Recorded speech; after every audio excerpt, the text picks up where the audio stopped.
Allô, bonjour, bienvenue à tous dans ce débat que nous sommes très heureux d'accueillir dans le cadre de la Boulac fait son cinéma du réel. Voilà, excusez-nous pour les quelques minutes de mise en place. Nous sommes extrêmement heureux parce que nous avons ici présents les réalisateurs du film et aussi un chercheur anthropologue qui pourra nous donner un contexte extrêmement intéressant sur le film et sur le Suriname. Et donc, nous sommes Loïc Magon et Yago Tognon, deux étudiants en cinéma. Et je laisse Yago présenter tous les participants. Nous avons donc le plaisir d'accueillir les réalisateurs Lonnie van Brummelen et Sibren Elhan, artistes cinéastes. Leurs œuvres et les œuvres explorent les paysages géopolitiques tels que les frontières internationales et les sites de commerce mondial. Depuis 2014, ils ont réalisé 3 longs métrages et documentaires participatifs, Episode of the Sea, Stones Have Laws et Moniconde. Leurs œuvres d'art de Van Brummelen et de Han font partie des collections de plusieurs musées dans le monde entier. Oui. Et donc, nous avons aussi Tolin Erwin Alexander, qui est écrivain, homme de théâtre et interprète surinamais, spécialisé dans le théâtre interculturel et les projets communautaires, et qui, depuis 2003, a développé et produit diverses pièces de théâtre et performances présentées dans les théâtres et dans les communautés avec la compagnie Forum Tolin Toli Masanga. Et nous avons aussi le plaisir d'accueillir Thomas Mouzar, anthropologue chargé des missions pour l'ethnologie et patrimoine culturel immatériel au ministère de la Culture. Après une thèse sur la créativité rituelle à Madagascar, il a travaillé plusieurs années en Guyane française et son expertise nous apportera un éclairage précieux sur les enjeux culturels, sociaux et environnementaux abordés dans Moniconde. Et enfin, nous avons Émile Bertrand, notre interprète.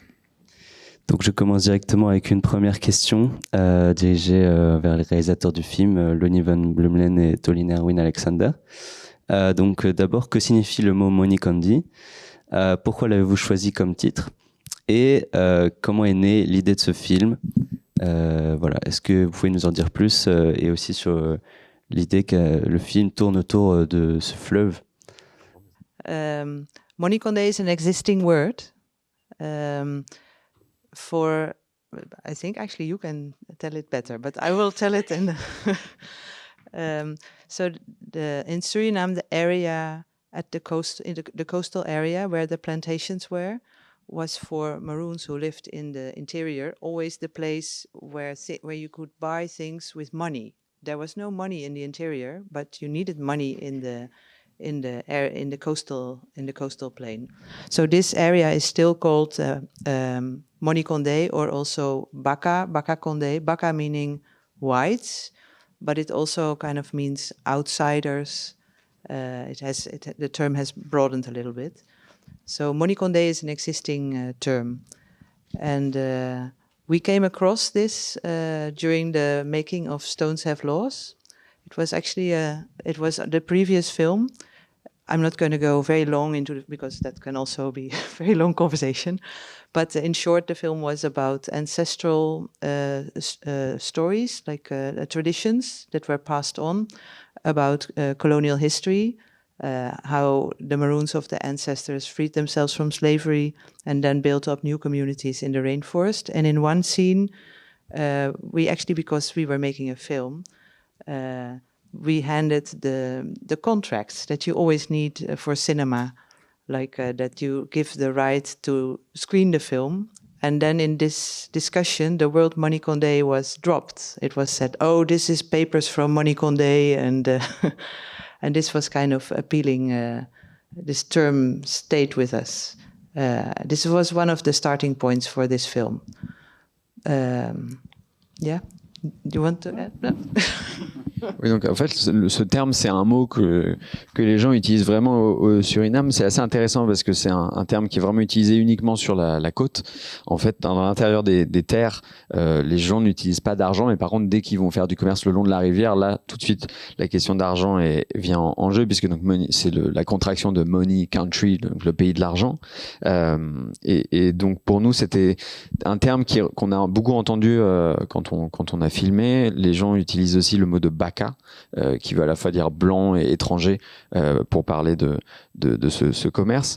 Et en fait, c'est la première fois qu'on a entendu ce terme, c'était au moment de la fabrication d'un de nos films précédents, donc qui s'appelle Stones Have Laws. Et en fait, c'était un film. On pourrait faire un débat entier sur ce film, donc je vais essayer d'être brève, mais c'est un film qui parle d'histoire et des traditions ancestrales des populations locales qui ont dû donc s'affranchir de l'esclavage et qui ont construit comme ça des communautés dans la forêt tropicale. Et le mot, en fait, est arrivé dans la conversation au moment où on a sorti les autorisations de droit à l'image, comme on le fait à chaque fois quand on tourne un documentaire. Et à ce moment-là, on a entendu le mot de money candy, comme si, en fait, le fait de sortir des contrats, ça allait renvoyer tout de suite à une forme de commerce beaucoup plus traditionnel et capitaliste. Et à ce moment-là, donc, c'est un mot qui nous est resté en tête. Et du coup, pouvez-vous nous expliquer c'est quoi un documentaire participatif en particulier dans Money Condé, dans quelle mesure les populations locales ont participé à sa création? On l'a vu par exemple dans une très belle scène, la finale avec la projection du film ouverte aussi aux participantes.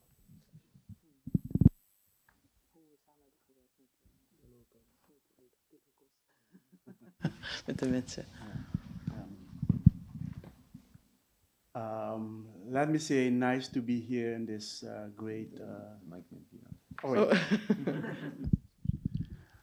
Let me start to say it is nice to be here with this great audience. We start this collaboration after our second film, and we went to the interior to do the research first. By first ask permission by the elderly from the community and the chiefs, heads. And after doing that, we went back to talk with the people and to ask them what is important to tell about their community. And second, we make a kind of script with transcript.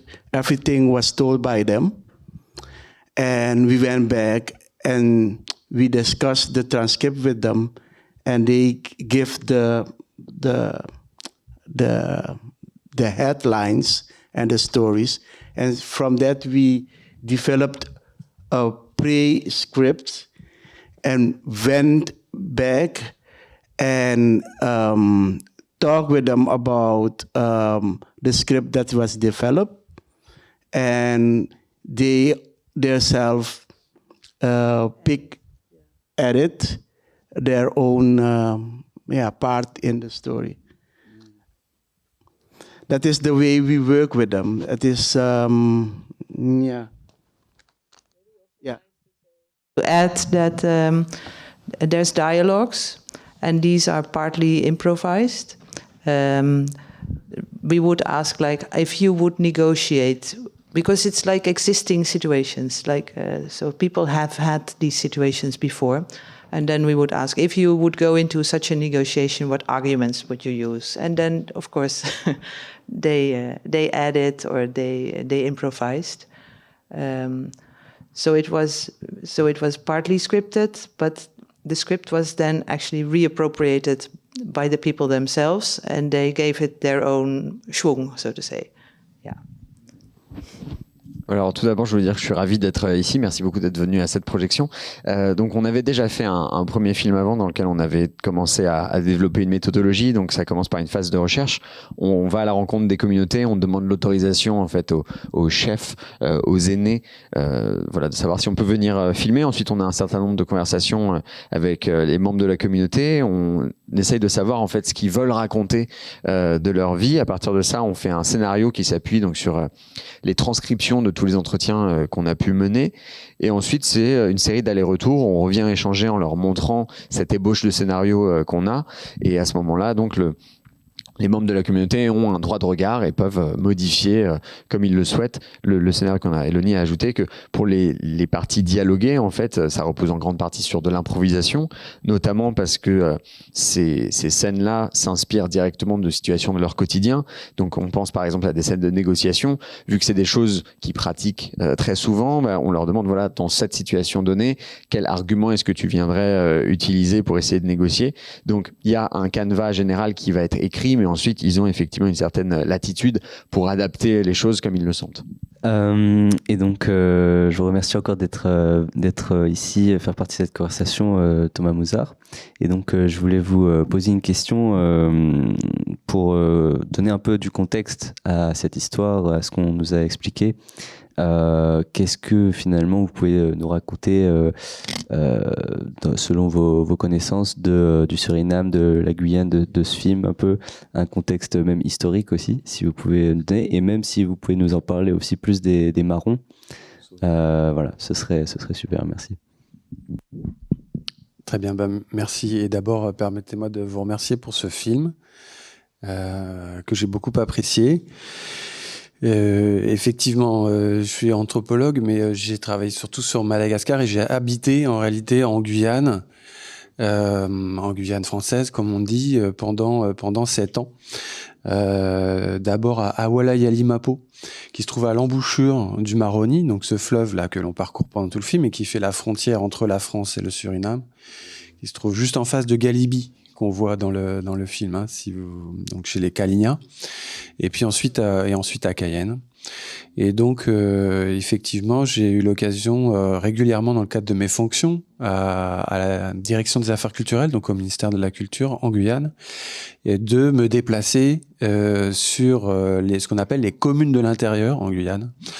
Et effectivement, il y a une frontière très importante, quel que soit le point de vue, qu'on soit sur le littoral ou qu'on soit sur l'intérieur. Vous voyez bien que on a des termes pour qualifier ces deux mondes qui sont évidemment communicants, mais pour vous donner une idée, lorsqu'on habite en Guyane, à Cayenne par exemple, comme je l'ai fait pendant plusieurs années en famille, eh bien mes enfants ne sont jamais allés jusqu'à Maripasoula sur le fleuve parce que c'est compliqué d'y aller. Soit il faut prendre l'avion, ce qui est cher, soit il faut faire tous ces trajets en pirogue. Donc justement, pour répondre un peu à votre question, la Guyane, côté français, se résume d'abord à une bande de terre de 20 km sur tout le littoral jusqu'en 1969. Et tout le reste,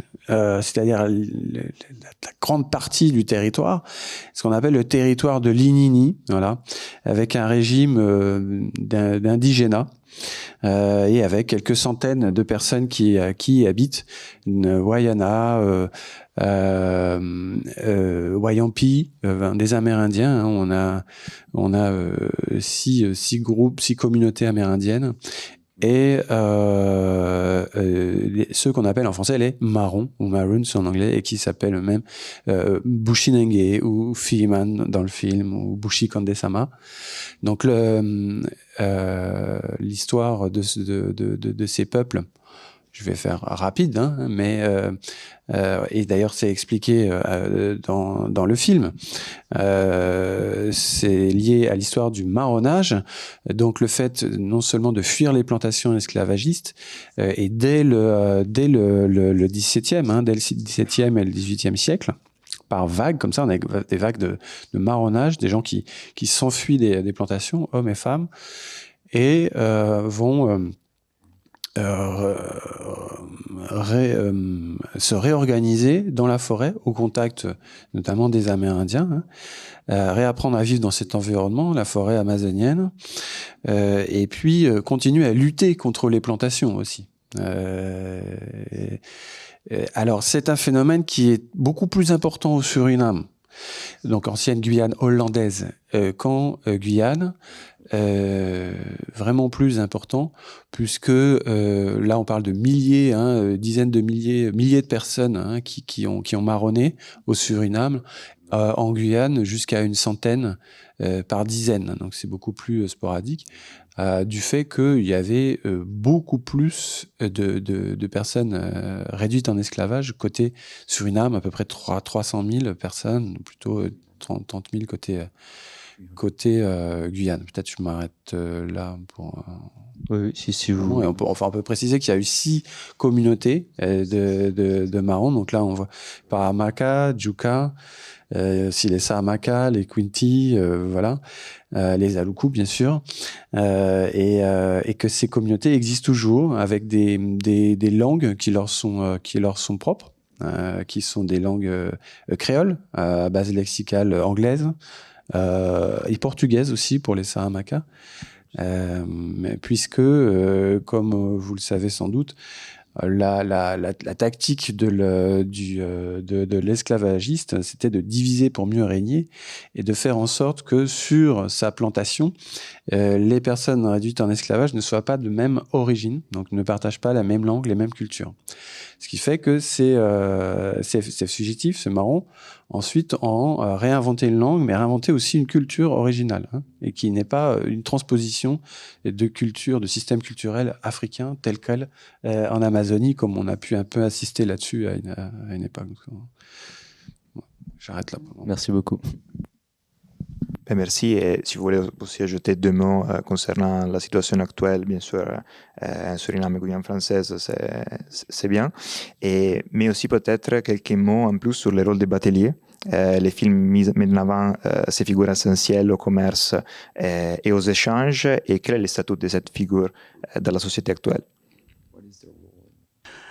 The boatmen have a very important role in Suriname because go to the interior, you need them. But it started already in the early 19th century when they find gold in the interior of Suriname and the Balata, that's a river. Because for many years we was in a kind of isolation. You had the interior from Suriname, and you have the coast part of Suriname, where is Paramaribo and the plantation. And it stayed for many years after we have the Vredesverdrag. The treaty. The peace treaty with the Dutch in 1760, and it's go until the 1900th century, and they find gold. But they need someone to bring them there in the interior. But if you go to Suriname, the very important way to reach the interior is with a boat. And so it starts with the boatsmen that transport the workers to the gold mines, but also to the forest for the Balata exploitations. And till now, if you want to go to, because there's no roads in Suriname parts, also in the French side, if you want to go deep in the interior, you need a boatsman. And that also makes this that the business, the Monikonde, starts with the boatsman, because step from a collective community to a business that is very individual, it shifts something in our culture. Mais c'est vrai que le rôle des bateliers est vraiment essentiel dans la façon dont ils permettent simplement la circulation des peuples, en fait, puisqu'on n'a pas vraiment de route, donc on a besoin d'eux. Et dès le 19e siècle, en fait, ils ont vraiment joué un rôle très important dans le développement du pays, puisqu'on a découvert des mines d'or, on a aussi découvert du caoutchouc. Et donc, en fait, pour justement sortir de cet isolement des terres, le bateau devenait un petit peu le mode principal de transport. Alors pour revenir un petit peu en arrière, donc en 1760, on a un traité de paix qui est fait avec les Pays-Bas et qui va durer comme ça jusqu'au 19e siècle, où en fait le rôle du bateau commence vraiment à se développer, puisque les ouvriers le prennent pour pouvoir aller dans les mines d'or ou pour pouvoir aller extraire le caoutchouc. Et ensuite, c'est vraiment à ce moment-là qu'on assiste à la transition, on va dire, le basculement vers le money candy, le pays de l'argent, puisque le batelier va permettre le développement du commerce. Et donc, on va sortir de l'aspect communautaire pour aller vers une plus forte individualité, en fait. Maybe it's also interesting to add that when this happened, there was a lot of when boatmen started to transport people, and also people working in the mines, they need food, they need oil, so there's all kinds of jobs coming with that. But then they brought a lot of money into the communities, and this also then disrupted the communities, because suddenly you've got people who are rich and people who are less rich. So maybe it's nice to say something about the Swahili and what happened then. Yeah, I start with the part how the boat business changed our community. Go to Baka, Monikonde, is also bring money to our community and also stuffs. And our community was in the first time very collective. That means that everything that's happening in the community, if you go to cut your forest to grow things, everyone go with you. But also the harvest time, everyone goes with you. But the both things is that someone of the Monikonde comes and they negotiate with you, and you is the only one who goes to take them and bring them to back to the interior. So that means that if you earn money, the money comes to you, and you bring stuff from Paramaribo, that is your individual stuffs. And it is not a stuff that you can, of course they share the stuffs, but if you have many stuff, you become more the important persons in the village. And that makes that someone of them shift from what was eagle to the most important one, that is not through the culture, but from influences from outside. And that is on one hand. And the second hand is that, you have also verplichting, obligations through your communities. If you go to take the workers to the communities, in that day it was work from days. You went back days on your way to go to Albina, for example, and bring people. So you are not there to collaborate on what they are doing. And that make you become very egoistic, selfish, and that the people see like witchcraft, because the things have to be equal in our community, and not doing the traditional stuff that is collective is like you are someone else. And many of the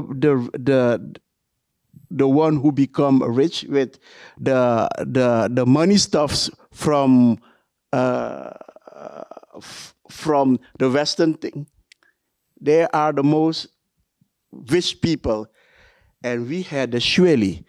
A Shweli is when we free ourselves, we make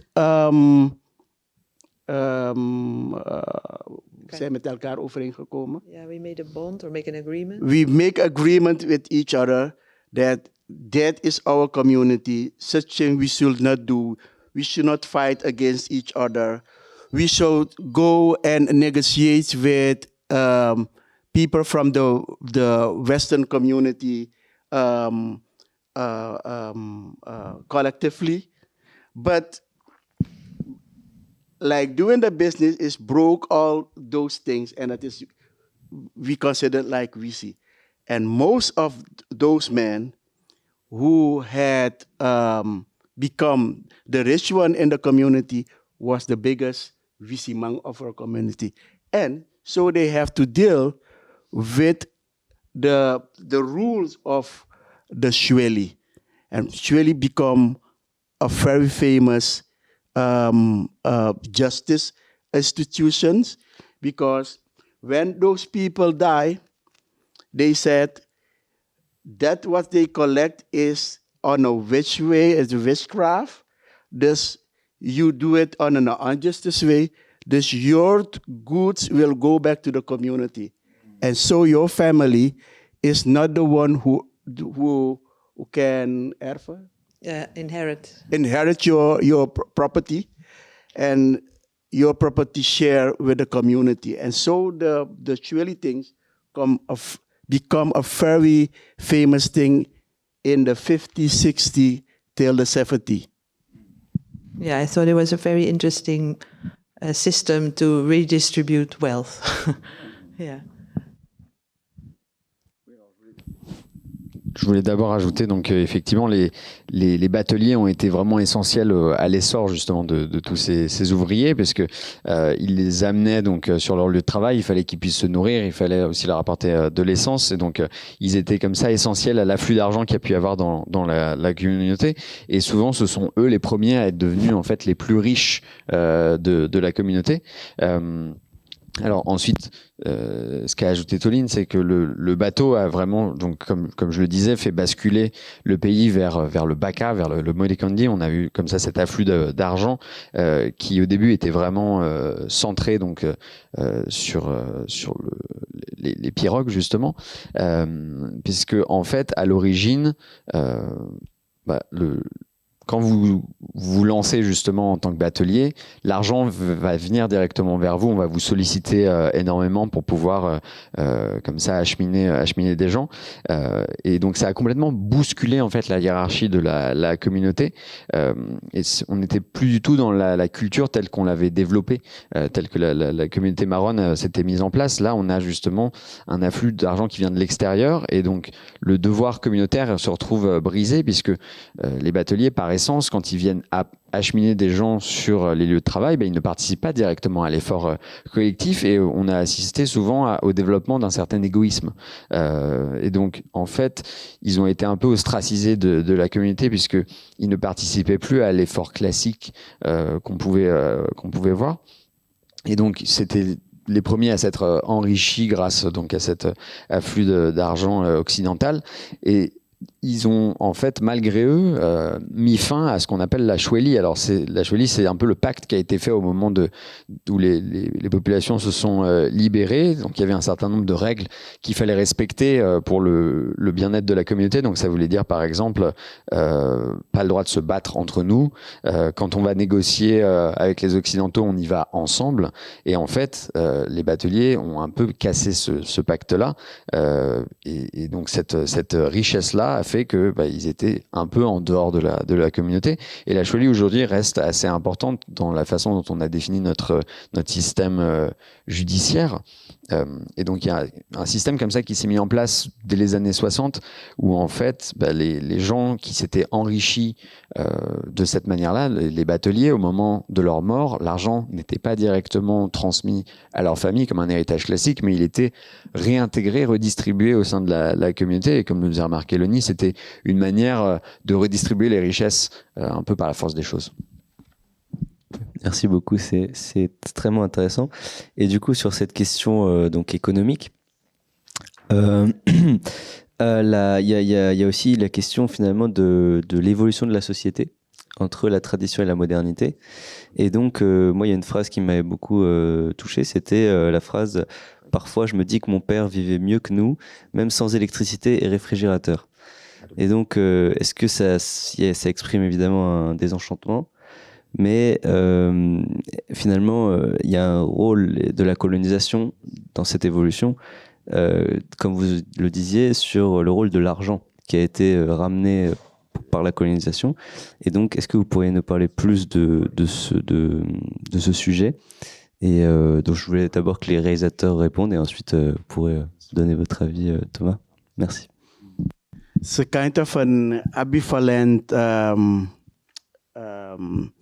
because, you know, the money things, we live in a society now that it is very difficult to live without money because you can be that great environmental awareness people, but in one way you have to come here, you have to take a transportation to here.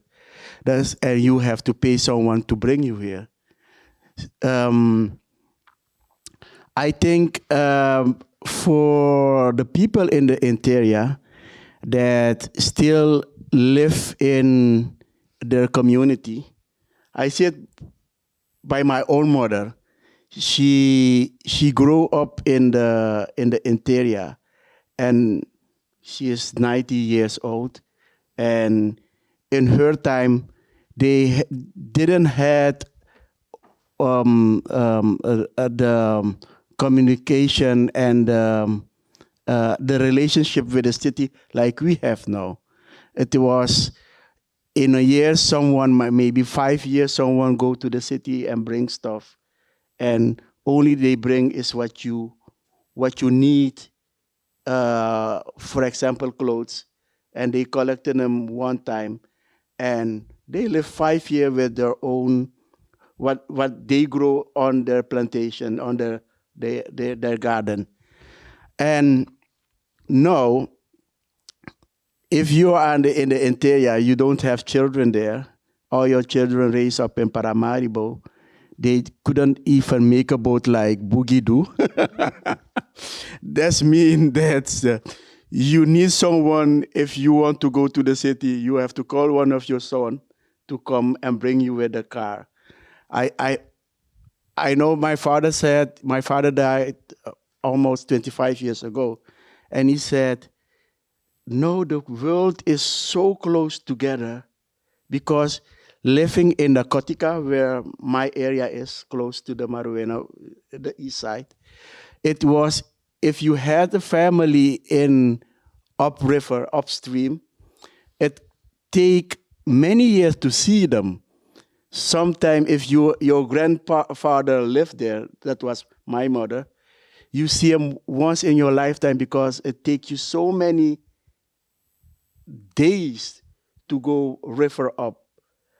And that is what Monikonde brings, that with the telephone now, you can call someone and you can see them also.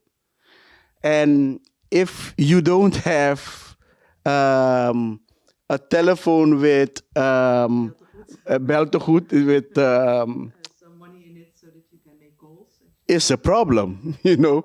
Even my mother, if she in the interior, because she want to be there with the elderly people she know, and 5 of them, but she's happy there. But she want to have contact with us, and she is there, and she call us with the telephone. So you see, she is from that time, but it is very difficult now, although she want to be there in her own environment, not want to be live all the time in the busy town, but she in one way she have to make use of the things of now.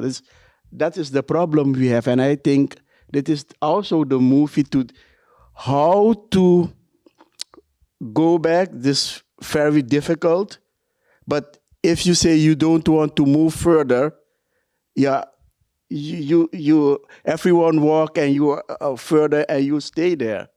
And that is, I think, for our communities, one of the most difficult things. The women don't want to have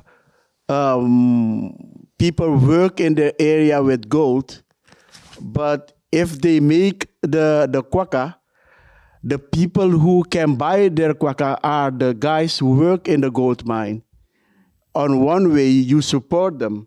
And even you say it is 80 euro for the elderly people and 120 for the one who work, you support them in one way because that gold things is still going on.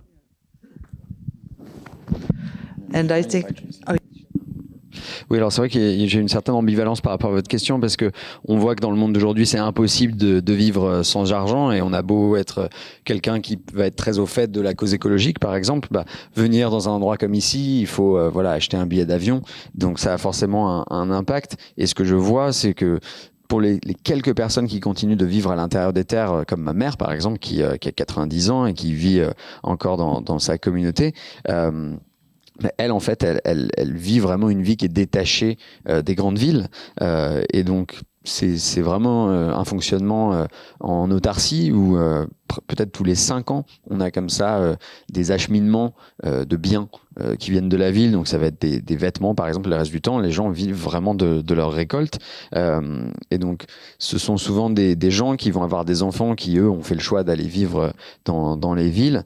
Et donc, souvent, ils peuvent pas se déplacer parce qu'ils ont pas, c'est pas comme Boogie, ils ont pas les moyens de se construire un bateau.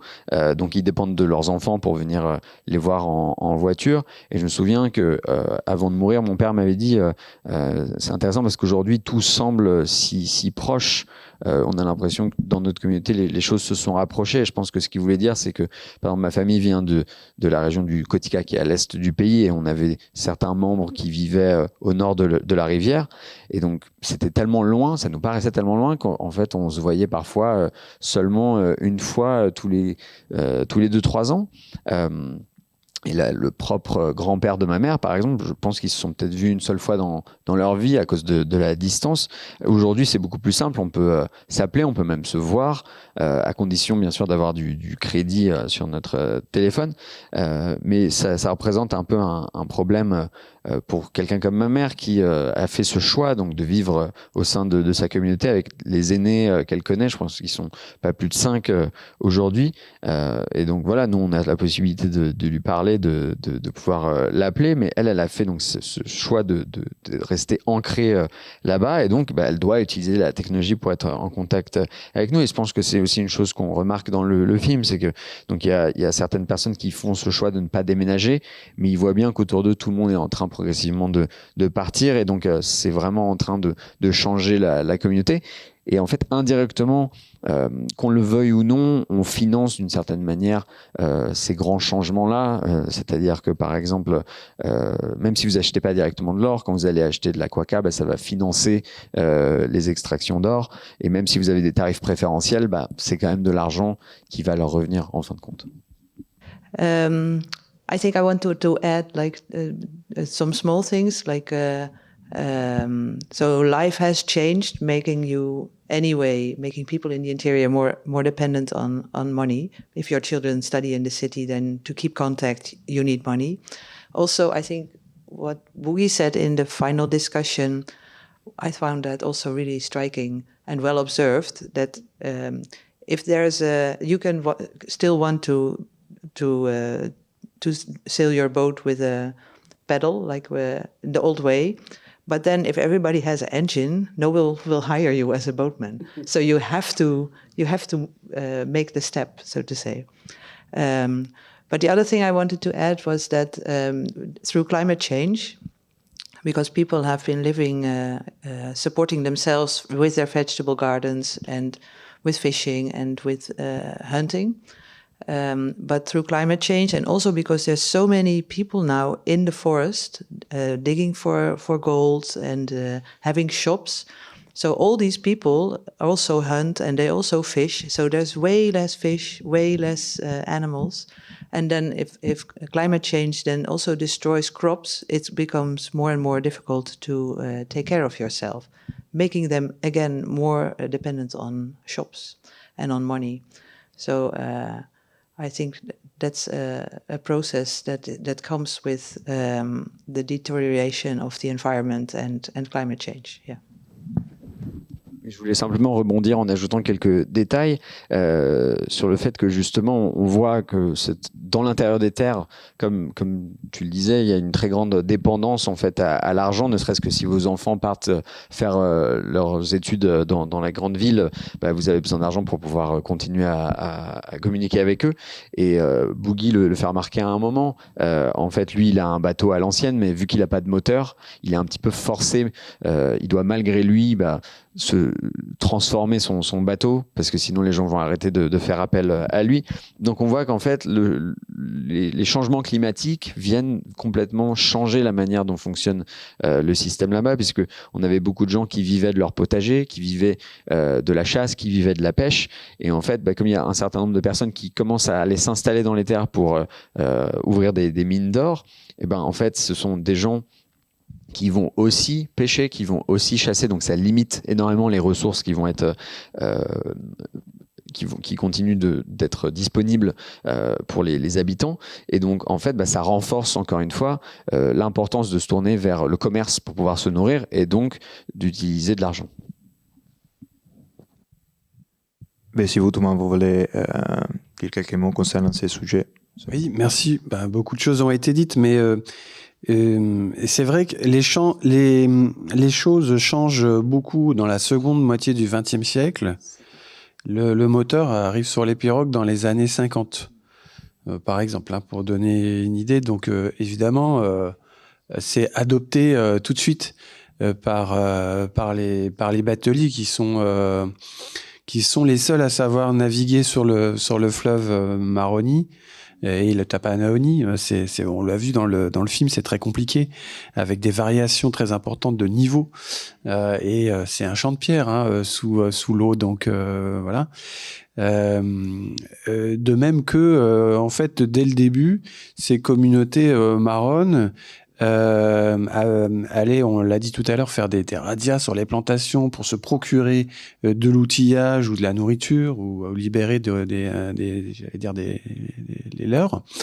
Donc, ce qui change beaucoup, je crois, dans les années 50, 60, en tout cas, surtout sur la partie française, c'est qu'on fait des communes, donc on change le statut de tout l'intérieur de la Guyane à partir de 69 et on fait des plus grandes communes de France.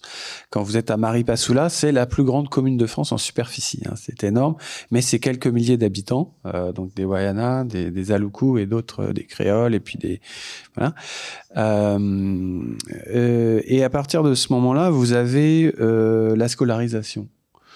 C'est un sujet qui est abordé dans le film aussi, et qui est ambigu, parce qu'il y a une dame qui dit il faudrait être plus d'école, et d'autres qui disent oui, mais quand nos enfants sont à l'école, ils n'apprennent plus notre culture. Donc c'est ce qui accélère la perte de notre culture. Arrivent aussi des prestations sociales, donc l'argent arrive aussi comme ça, et aussi l'orpaillage. Donc il y a aussi une source effectivement d'argent. Et à partir de ce moment-là, on voit une génération qui vit presque plus dans le même monde que celle de leurs grands-parents aujourd'hui, en fait, parce que il y a une perte de la langue, il y a une perte de beaucoup de choses, en réalité, de la religion aussi. Troisième phénomène important, c'est l'évangélisation. Avec des églises, c'est dit aussi pour le village d'Anapaïké. On a demandé une école, mais on s'est mal exprimé. On a eu une église. Effectivement, il y a une église à Anapaïké, donc les Wayana sont fortement évangélisés. Alors, ça va par vagues, mais là, Donc vous avez presque plus de religions telles que le chamanisme, par exemple. Donc les choses commencent vraiment à changer dans le dernier quart du XXe siècle, et on est toujours enfin ça continue, hein, ça continue évidemment à aller dans ce sens avec cette conscience qu'on voit très bien s'exprimer à la fin dans le dialogue, conscience de perte, de qu'est-ce qu'il faut garder en fait, et avec aussi, ça c'est plus nouveau, une conscience écologique qui est notamment liée à l'orpaillage. On voit tout de suite quand on s'approche des campements d'orpailleurs ou des barges. Vous avez ces grandes barges au milieu du fleuve, l'eau elle change de couleur. Vous avez vu, elle est marron. Et l'autre problème, c'est que l'orpaillage illégal utilise le mercure pour agglomérer les paillettes d'or. Et ça, c'est un désastre écologique parce qu'il y a une imprégnation mercurielle dans les poissons, donc ensuite dans la nourriture. Et voilà, tout ça est bien connu aujourd'hui, avec des hésitations entre très, très pragmatique finalement. Soit on va chercher dans nos traditions, dans nos systèmes de régulation, nos systèmes religieux. Et je note au passage que là, c'est la religion qui a l'air de repousser le capitalisme. Hein. C'est un peu un clin d'œil à Marx avec la religion qui est l'opium du peuple. C'est un peu l'inverse là. Ou alors se tourner vers l'État, puisque l'État est là, nous promet des choses, mais est-ce qu'il le fait ou pas, quoi. Il faut savoir qu'il y a un projet de route en Guyane qui devrait aller quasiment jusqu'à Maripasoula. Route du fleuve, ça s'appelle. À vous de voir si c'est pertinent d'aller construire cette route du fleuve, si c'est faisable déjà. Et là, si on fait une route, vraiment, là, décidément, tout va changer. Parce que on peut quand même observer que sur ces territoires, malgré tout ce que je viens de dire, beaucoup de choses ont été préservées. Du fait de l'absence de ces infrastructures, du fait qu'il n'y a pas la route va tout changer si on fait une route. Et on remarque que ces pirogues sont toujours construites selon des méthodes, voilà. Ce sont les marrons, les Bushinengue qui fabriquent les pirogues à leur manière, qui les font évoluer d'ailleurs, font évoluer les formes, et qui sont les piroguiers sur le fleuve aujourd'hui. Merci beaucoup. Et du coup, je voulais demander, enfin, bien sûr, vous pouvez rebondir sur ce qui vient d'être dit, mais aussi, je voulais poser... pardon. Oh. You want to say something about that? I thought maybe I clarify a little something because the education is actually it's a very good point that you raise, and the point that is made at the end of the film is made from the Surinamese side. So I think the word Surinamese was missing in one sentence because you can only read so many words. But so there's actually many young people living in Suriname on the border. They follow education on the French side. Yes, so I just wanted to clarify that. So the cry that the woman makes at the end is really about the Surinamese education. Yeah. On est quand même sur un paradoxe là. Ce fleuve, on voit bien que c'est un bassin de vie. On passe d'une rive à l'autre sans arrêt, France et Suriname. C'est un bassin de vie, mais c'est une frontière administrative aussi. Donc, c'est un vrai paradoxe. Et les habitants sont très pragmatiques avec ça, en allant effectivement chercher ce qui les arrange le mieux d'une rive à l'autre. Et pour tout vous dire, la frontière administrative, on ne sait pas où elle est exactement. Parce que le Suriname, jusqu'à maintenant, a déclaré que c'est les Hollandais qui avaient établi cette frontière avec les Français et qu'eux n'étaient pas d'accord. Donc, on ne sait pas exactement où se situe la frontière. On ne peut pas mettre un point GPS. Enfin, c'est pas établi juridiquement exactement. Donc, ce fleuve est vraiment un monde à particulier, quoi. Ce que disait Lonnie, Sorry, do you mind if I translate? Solin, hij moet nog een stukje vertalen. Oh, okay, sorry. Juste pour revenir donc sur ce qui avait été dit avant la nouvelle intervention. Donc effectivement, c'était pas forcément sous-titré dans le film. Donc juste pour clarifier, parce que malheureusement on est limité dans le nombre de caractères, mais c'est qu'en fait à la fin du film, donc on a cette femme qui se plaint du système pédagogique au Suriname, et en fait on a remarqué qu'un certain nombre de familles ont inscrit leurs enfants dans les écoles donc en Guyane de l'autre côté. De la rivière. Donc en fait, ce cri d'appel qu'on entend, il concerne vraiment l'école au Suriname. Okay. You heard Hilda from Kotika mention the problem of the Aluku people from the river. And deep spiritually, Aluku people are Surinamese people. And if Hilda mentioned our tradition, our way of thinking is based on Suriname. But what happened now is that we have the border things, one part of the river, and that I agree with you, consider like French people.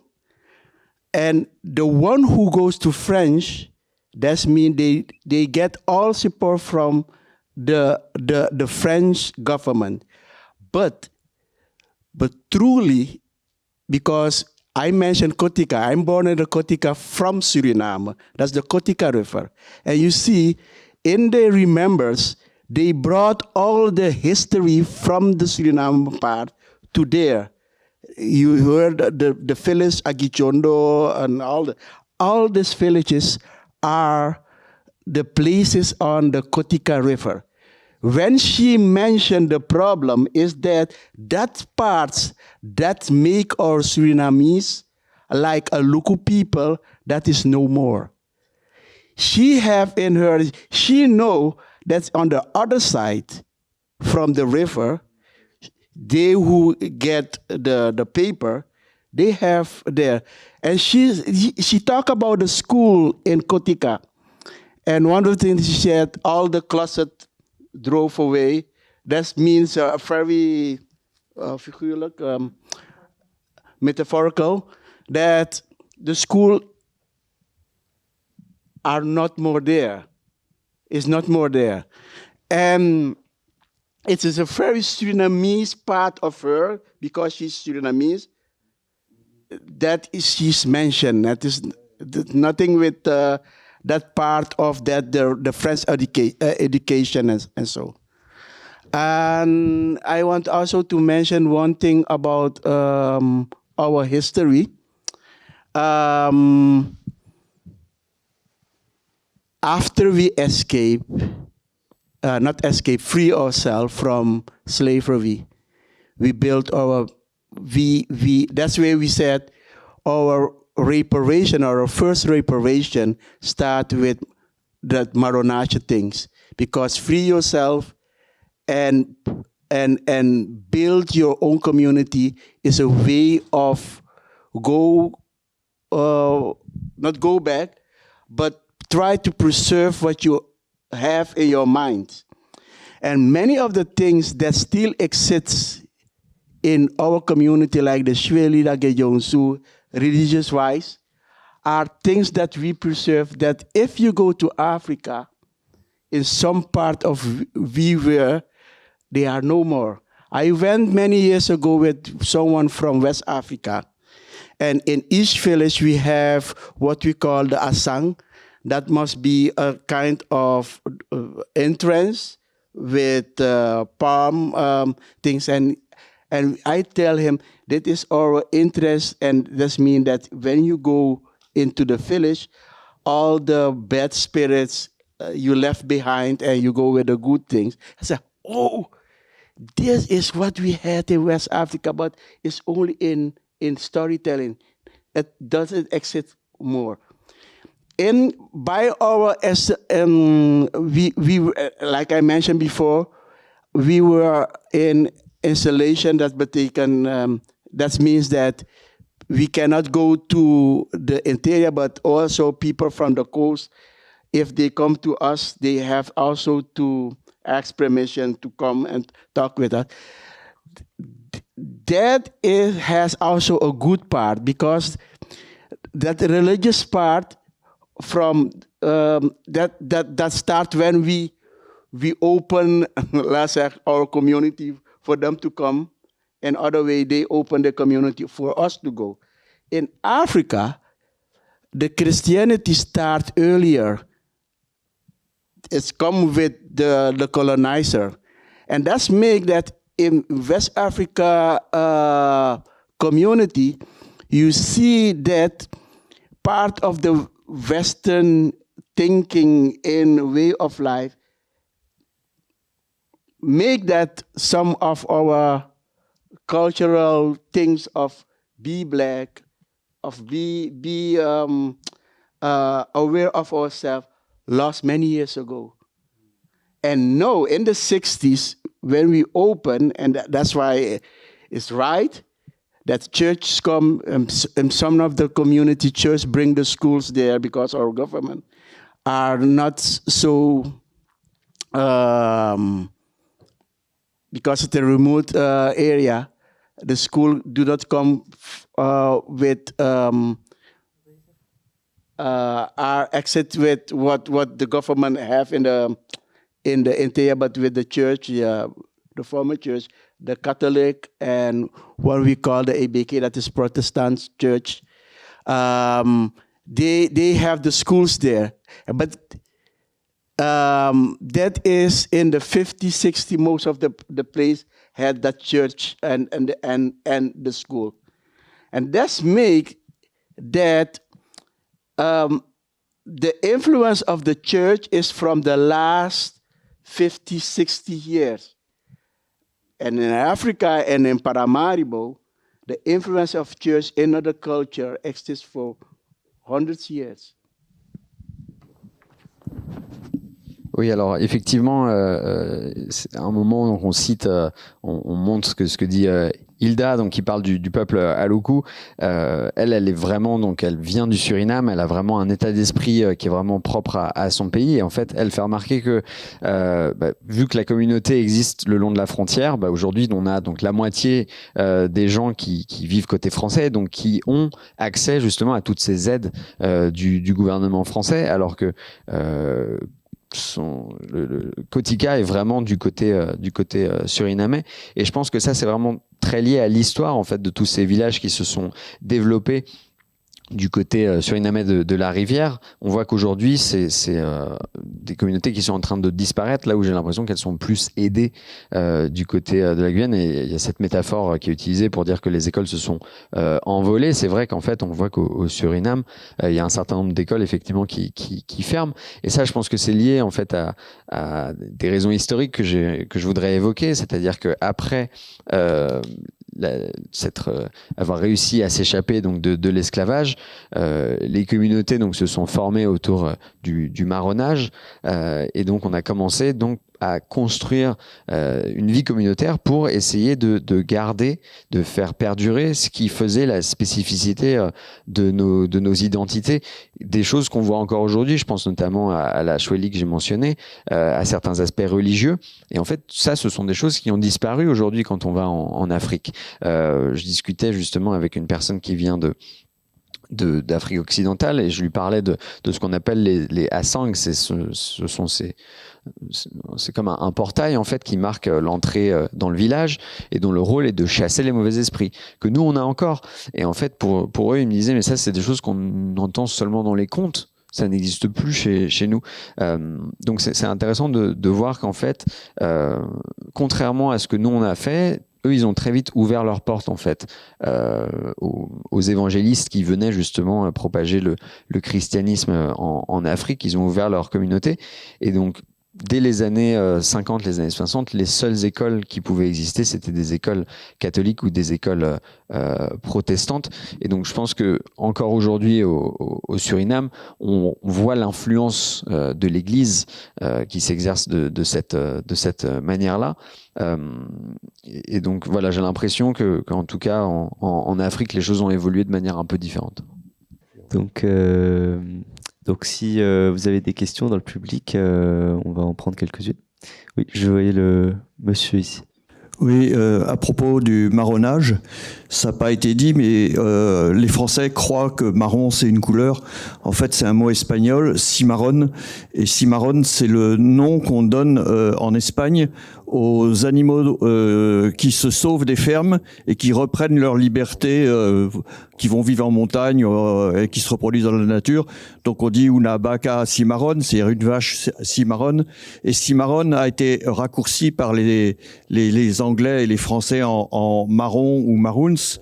Et comme les esclaves avaient le même statut que les animaux, quand un animal se sauve, il est marron, et un esclave, c'est pareil, il est marron.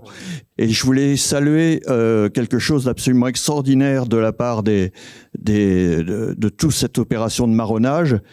Dans les livres, on dit que la première fois qu'une armée exotique non occidentale a gagné contre les Européens, c'est les Japonais en 1905 qui ont vaincu les Russes. Eh ben c'est faux. C'est jamais dit dans les livres, mais la première fois qu'une armée occidentale européenne a perdu la guerre, c'est au Suriname, c'est-à-dire en Guyane hollandaise. Les Hollandais ont fait la guerre à ceux qui s'échappaient des plantations et qui partaient vivre dans la forêt. Et l'armée hollandaise a perdu la guerre contre tous les groupes marrons. Il y en a au moins 6. Et dans ce traité de paix de 1760, la première clause, c'est « Ok, vous avez gagné, désormais vous êtes libres dans la forêt. » Et ils sont libres jusqu'à aujourd'hui. Et à condition de ne pas retourner sur la côte pour attaquer nos plantations. Mais il y a une deuxième clause qui est beaucoup plus perverse, c'est désormais tout nouveau groupe marron qui se sauve, s'il vous plaît, vous les encerclez, vous les attrapez pour nous et vous nous les rendez. Or, le dernier groupe qui s'est sauvé, c'est ceux qui étaient menés par le chef Boni, qu'on appelle les Aluku, et des groupes noirs-marrons, notamment les Djouka, ont servi, pour comparer avec la guerre d'Algérie, on dirait de harkis. C'est-à-dire, ils se sont mis au service des Hollandais pour attraper les fuyards. Et alors, bon, moi, j'ai vécu une vingtaine d'années en Guyane française. Hein, je suis également ethnologue. J'ai commencé à étudier le pays en 1969. Et quand on remonte le Maroni, je l'ai fait une vingtaine de fois, tout à coup, pendant des heures de voyage, il n'y a plus un seul village à gauche et à droite. Pourquoi ? Parce que c'est la zone qui sépare le pays Djouka, Paramaka ou Saramaka, du pays Aluku. Parce qu'il y a une détestation qui existe jusqu'à aujourd'hui entre les Djouka et les Aluku. C'est pas les mêmes piroguiers qui peuvent aller dans les différents endroits, parce que ça remonte à cette clause horrible de 1760. Et je voulais juste ajouter une précision sur, par exemple, les Saramaka. En fait, en Guyane, dans tout ce coin-là, la ruée vers l'or, ça a commencé vers 1850, à une époque où on ne circulait qu'à la pagaie. Mais les chantiers de chercheurs d'or, ils avaient besoin de pagayeurs. Et ce sont les Saramaka qui ont eu la spécialité d'être les pagayeurs pour approvisionner tous les chantiers de chercheurs d'or. C'est pour ça qu'aujourd'hui, en Guyane française, dans tous les bas de fleuves, par exemple à Regina, à Kourou, ce sont des Saramaka qui existent encore parce que ils descendent de ces pagayeurs qui, pendant un siècle, ont approvisionné les chantiers de chercheurs d'or. Comme a dit exactement Monsieur Mouzard, c'est vrai, c'est que à partir de 1950 que les moteurs hors bord sont arrivés. Et pour les missionnaires, il n'y a pas que les missionnaires qu'on voit qui ont été chez les Wayana à Napaike ou Kawem Hakan. Eux, ce sont les missionnaires du SIL, Summer Institute of Linguistics. Ce sont des missionnaires qui vont dans le monde entier dans le but de traduire la Bible dans toutes les langues tribales. Mais maintenant, il y a une nouvelle catégorie de religieux qui vont notamment sur le Maroni.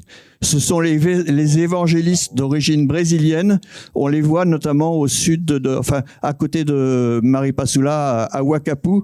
Et ce sont des missionnaires extrêmement agressifs. Bon, je n'excuse pas le SIL parce que je connais un peuple amérindien, les Akulio, qui ont été exterminés. Ils sont tous morts dans les années 1980 à cause d'une déportation subie par les missionnaires du SIL. Ils ont été déportés du fond du Maroni sur la Tapanaoni. Et là, ils sont tous morts de suicide et de maladies épidémiques. Moi, j'ai lu le rapport de ces missionnaires. C'est marqué Opération Akulio, succès complet. Nous les avons tous baptisés. Oui, mais ils sont tous morts. Merci. Merci pour cette remarque. On n'a plus beaucoup de temps, donc ça serait bien de prendre d'autres questions, mais est-ce que vous voulez rapidement répondre? It's a lot of information, but on one of them, I want to react. I can speak Samaka, and I'm Njuka, and my whole life, I don't know. If you say that there's a hatred about people, that's mean I, like a Njuka person, cannot go to Samaka and Aluku, and I cannot function there. Of course, we have history things, what's happened, but I don't think it still exists like you mentioned it, but it's from your own experience. And I think if we look at the way we gather, the chiefs, our chiefs work, Aluku never do a big ceremony without invite Njuka people. And in the opposite, other Njuka people never do a big ceremony without invite the Aluku people. That's the way we work on that level. And maybe there are individuals, people are jealous. If I come here, I can say I have a problem with someone here and I say, the French. But that doesn't mean that Suriname, my country, have a problem with French people. That is what I want to mention. Oui, alors merci pour toutes ces informations. Je voulais juste rebondir sur une chose que vous avez pu dire. Donc c'est vrai que moi, par exemple, je viens du côté Yuka, mais je parle le Samaka et c'est vrai que toutes ces choses dont vous parlez de détestation d'un côté face à l'autre, j'ai l'impression que c'est des choses qui ont plus vraiment cours aujourd'hui, et notamment quand les chefs à Luku font des grandes cérémonies, ils invitent systématiquement des gens de l'autre côté et inversement. Donc j'ai l'impression qu'il y a un peu un rééquilibre à ce niveau-là. Cela dit, à un niveau personnel, évidemment, il peut y avoir des haines ici et là, mais si moi je dis que j'ai un problème avec les Français, ça ne veut pas dire que le Suriname va avoir un problème avec la France. Merci beaucoup. On va prendre d'autres questions, s'il vous plaît. Oula, on en a beaucoup. Alors, j'ai vu madame très motivée ici. Je voulais vous remercier pour ce projet collaboratif. En fait, en voyant ce film qui reflète, je trouve vraiment très bien un petit peu l'état du monde aujourd'hui, quelque part, dans votre regard, on sent qu'il y a en fait effectivement un désenchantement. En tout cas, moi, je ressens une forme de tristesse et d'inquiétude pour le futur. Et du coup, je voulais savoir si... voilà, quelles sont votre vision pour le futur et comment, à partir de là, vous auriez des pistes ou des réflexions, vous auriez entendu des choses qui pourraient peut-être inspirer vers un futur plus positif. Voilà. Merci. Ik kan een beginnetje. I mean, it's a very necessary question these days. Am I on? Yeah. Maybe I can start by saying that we have been in contact with Dolan for many years. And what struck me when he told about his community was that they had two, how do you say, like cults or two worships, two types of worship. One was the Swahili that he mentioned, and it goes back to the time when his ancestors freed themselves from slavery.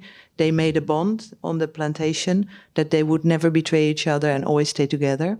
And this then developed into this court system. But the other one is also mentioned in the film. It's called Agedionsu, and it's a nature god, kind of. It guards that the community can, because I mean the community is dependent for their for the survival on the forest and on the lake, on the rivers, so that the community and the forest have a good relation.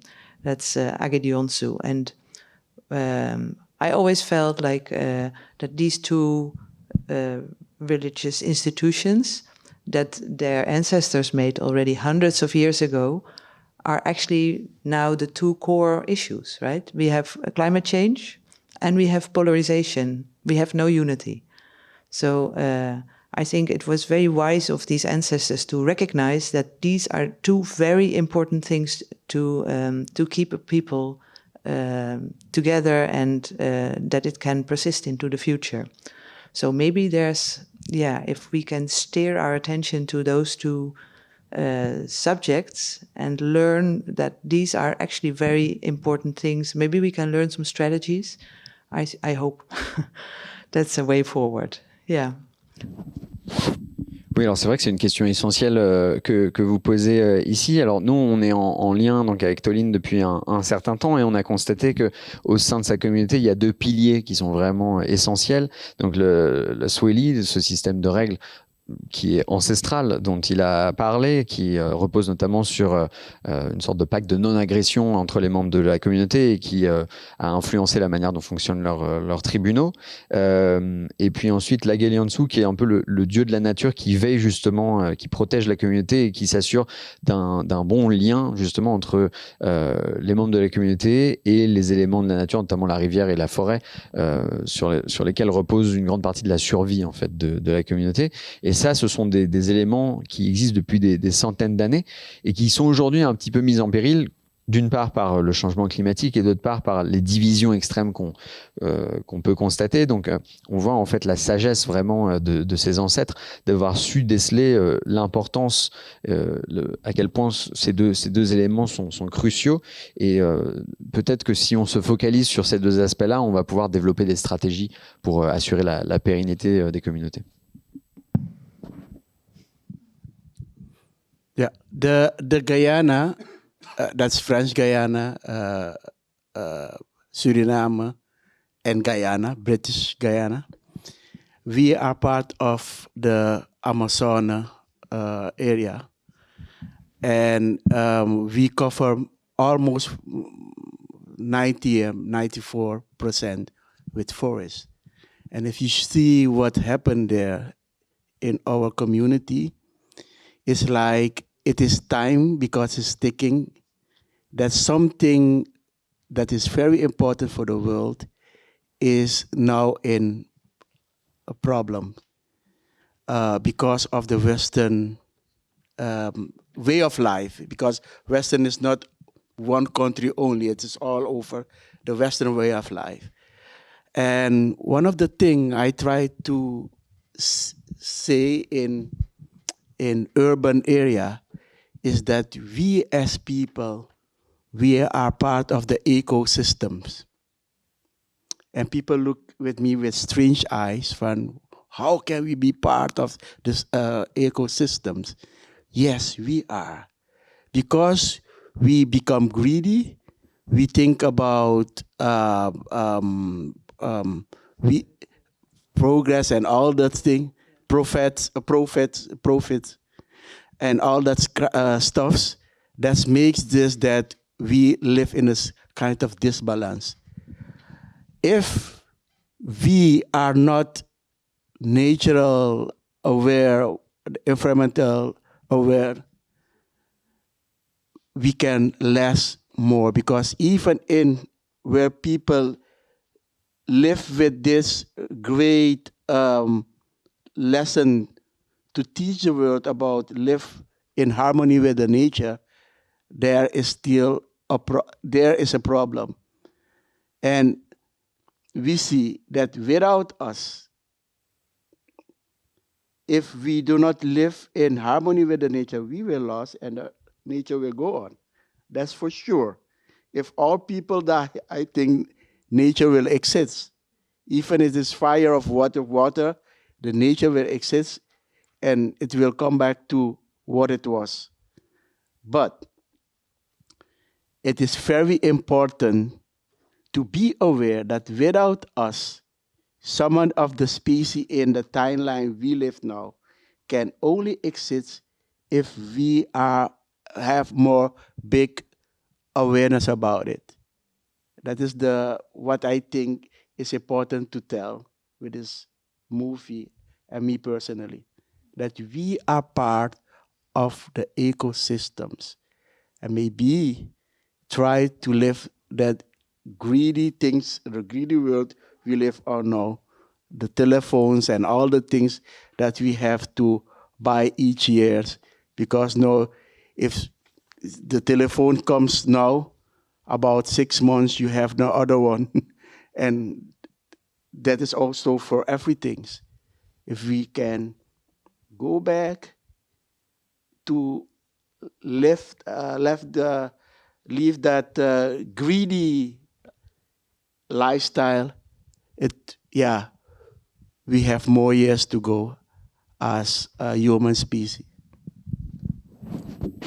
Oui, alors déjà, on peut commencer en disant que la Guyane française, mais aussi le Suriname, tout ça, on fait partie en fait de la région de l'Amazone qui représente à peu près 94% de notre pays. En fait, on est dans la forêt à 94%, et je pense que aujourd'hui, on est vraiment face à un danger, et il est particulièrement visible aujourd'hui. C'est l'impact en fait du mode de vie occidental sur nos communautés.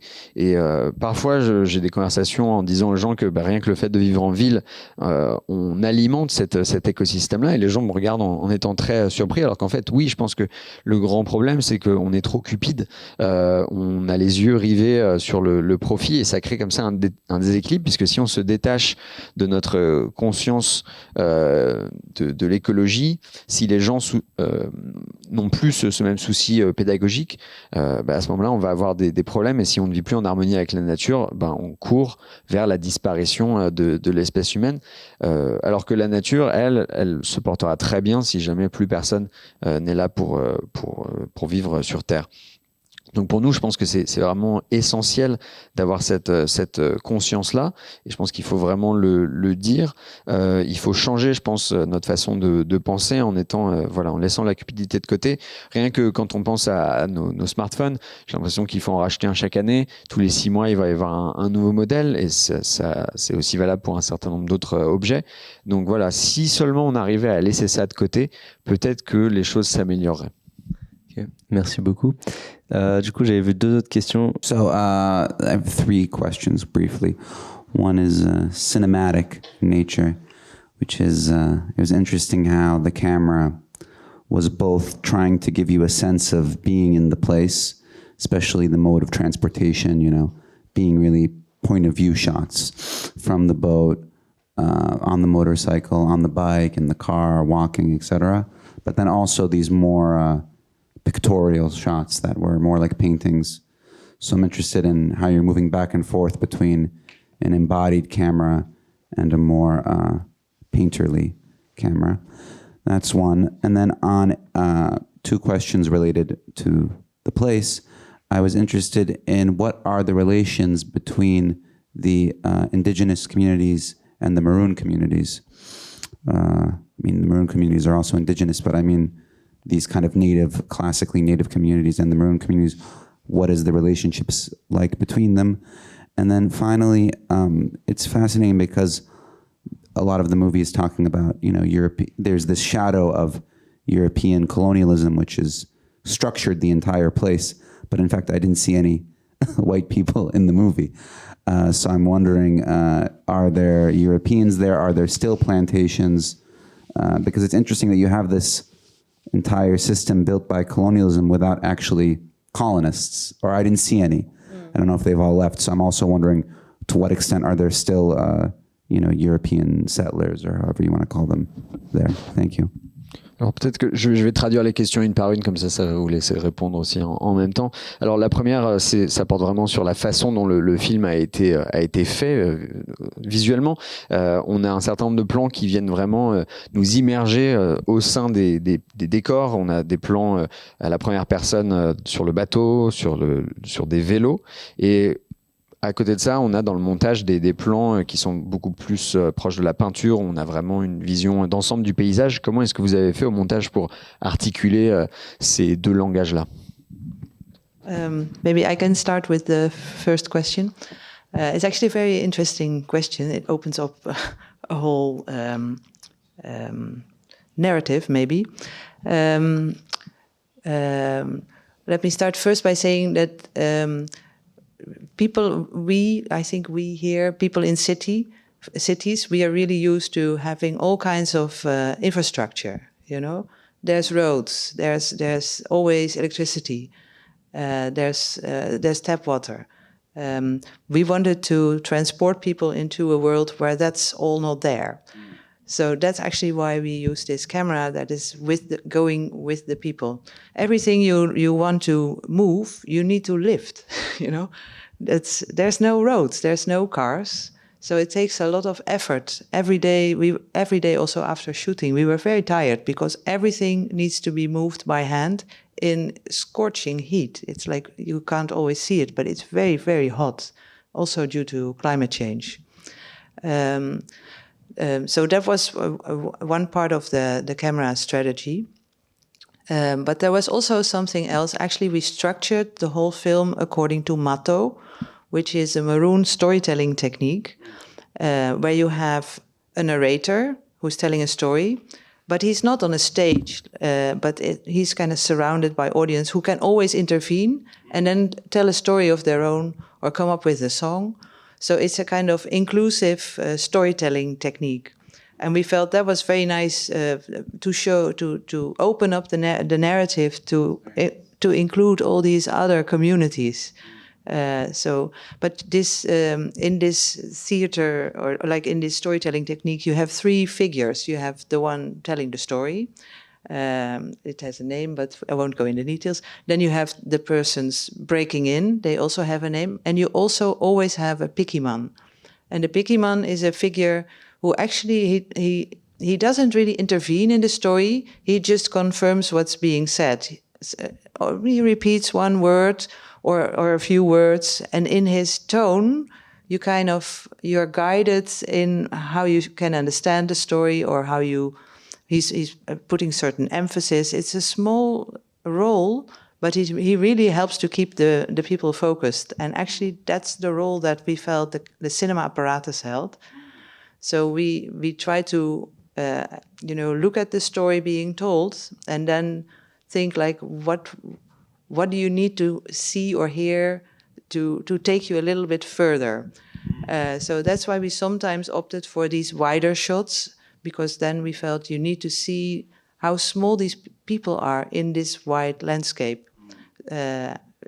Trying to, it's a struggling in nature. I wouldn't say with nature, but in nature, with the forces of nature. So we wanted to express that. But we also wanted to really be with them, so that the camera is very often kind of with the people, kind of following their movements.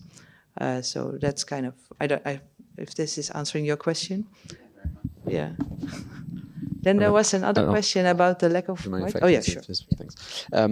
Oui, alors c'est vrai qu'en fait, nous qui vivons en ville, on est habitués à être en contact avec tout type d'infrastructures, que ce soit l'électricité, les routes, on a l'eau courante, et on est arrivé dans un monde où tout ça était absent, et donc on voulait essayer de représenter cette expérience, puisque le moindre mouvement doit être anticipé, il demande un certain nombre d'efforts, si bien que à la fin de nos journées de tournage, on était épuisés en fait, surtout que c'était sous une chaleur écrasante, encore un effet du changement climatique.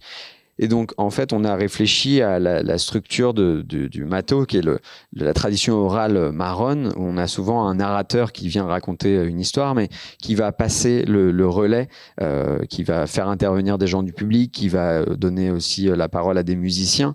Et donc, comme ça, on tenait à avoir une structure assez inclusive, puisqu'on se retrouve souvent dans ces traditions avec 3 types de personnages. On a le narrateur. Ensuite arrive un deuxième personnage qui va venir intervenir, qui va ajouter certains détails. Et puis on a une troisième personne dont le rôle est un petit peu plus flou, qui est qu'on appelle le picky man, qui en fait ne parle pas vraiment, mais qui va simplement venir valider, répéter ici et là quelques mots, comme s'il cherchait à souligner. Et c'est lui qui aide en fait à maintenir la concentration du public. Et on s'est dit que c'était ça en fait le rôle du cinéma. Donc une fois qu'on a su quelle histoire on allait raconter, on s'est demandé comment par l'image on allait pouvoir aller plus loin, d'où la présence de ces plans plus larges par exemple qui viennent vraiment renforcer le côté minuscule des personnes face à l'immensité du paysage au sein voilà, on a des hommes au sein de la nature, puis au contraire à certains moments on est vraiment avec eux à hauteur d'homme.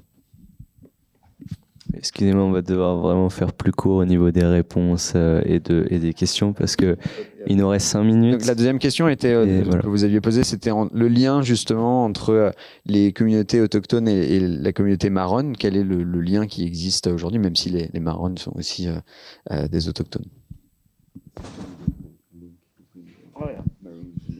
It's short. It is very historical and cultural. They support us when we went to the interior. And cultural, we share most the same foods, cassava, and a lot of the things we have from the indigenous people. And in Maroweina, we share the same river. There's always a link with the indigenous people. Even they live separate with their own community, there also something. Like I mentioned, if the communities that live in the river, if there's something, a big ceremonial, we invite each other. Like we invite Maroon group invite each other, the indigenous people will also invite. Maybe. Different language. That is I think the beautiful thing from Suriname. We speak all several languages, but we have one language that we all can speak, and that is Ranantongo. And they're also involved in the same struggle, right? Yeah. For land rights, yeah. Yeah. So I also wanted to briefly go into the question why we see no white French people or white Surinamese people. It's not that we avoided them. I think the Dutch, they almost all left. I mean, you have a small group of Buru, but very small group. And I'm going to watch the market scene again because I always thought there would be white people there. But so I know that in France, on the French side, it's actually the Maroons and the Vietnamese. They produce vegetables and they grow stuff, and then the indigenous they provide the fish. So I don't think actually the whites they go to the supermarkets. Maybe I don't know, but we didn't encounter many whites on the. I don't know actually French Guiana well enough. They are not in the interior. In maybe Saint Laurent they are, but they are the professor of the university. They are the head of the gendarmerie. Small. Yeah. But I want to mention one thing. Monikonde, when we talk about Monikonde, is a Western way of lifestyle. Monikonde is also a me. It's a Western lifestyle. And etymologic, it have something with white people, of course. But for example, if I go to my village, they said, oh, Baka Akwawi. That means someone from the Western is here now. Because I live in Paramaribo. And if I have Western lifestyle, they will also say, I live like Baka Moni Kondé. Oui, alors en fait, c'est vrai qu'entre les deux communautés, on a toujours eu donc une forme de soutien assez fort. On partage les mêmes recettes, notamment autour de la cassava. Et puis, on a une culture commune. On a cette rivière aussi en commun. Et comme je le disais tout à l'heure, on s'invite mutuellement à nos cérémonies. Donc, on parle des langues différentes, mais on a quand même une langue qui vient nous unir. Samantono qui vient un peu nous unir. Et donc, comme ensuite le faisait remarquer Loni, on a aussi ces luttes qu'on voit en commun entre les deux communautés autour du droit des terres. Quant à la troisième question qui était posée, c'était en fait, on voyait assez peu de blancs dans le film, alors que je retrouve la question, mais on voyait très peu l'ombre du colonialisme était encore très présente, mais on ne voit pas de blancs. Est-ce qu'il y en a qui habitent dans la région? Alors, en fait, c'est vrai que la très grande majorité des Néerlandais sont partis, mais il faudrait que je revoie la scène du marché parce que j'aurais juré voir quelques personnes blanches. C'est vrai que du côté de la Guyane, en tout cas, la communauté marronne et les Vietnamiens qui y vivent s'occupent de l'agriculture, là où c'est plutôt les autochtones qui s'occupent de la pêche. Alors pourquoi est-ce qu'on ne voit pas de blancs au supermarché, au marché? Peut-être justement parce qu'ils sont au supermarché. Et ensuite, Toline a ajouté que effectivement, peut-être que si vous allez à Saint-Laurent, vous allez voir quelques blancs qui sont professeurs d'université ou qui sont chefs de gendarmerie. Mais pour revenir au titre, le Moni Kondé, ça représente évidemment un mode de vie occidental, mais c'est aussi moi. Par rapport à certaines personnes, quand je retourne dans mon village d'origine, par exemple, les gens me voient arriver et disent « Ah, toi, tu es le Baka, tu es l'occidental. » Parce que voilà, j'habite à Paramaribo, dans la grande ville. Donc voilà, en fait, c'est aussi un style qu'on a fini par tous adopter. Okay. Merci beaucoup. On va devoir clôturer ici le débat, malheureusement. J'aurais bien aimé qu'il continue. On n'a pas pu entendre assez Thomas Mouza. On n'a pas pu entendre la dernière question. Madame, je vous invite peut-être à la poser après, quand on sort, parce que on doit clôturer ici. On a une projection dans 30 minutes qui commence. Donc voilà. Merci beaucoup à tous d'être venus. Merci pour toutes ces questions. Merci.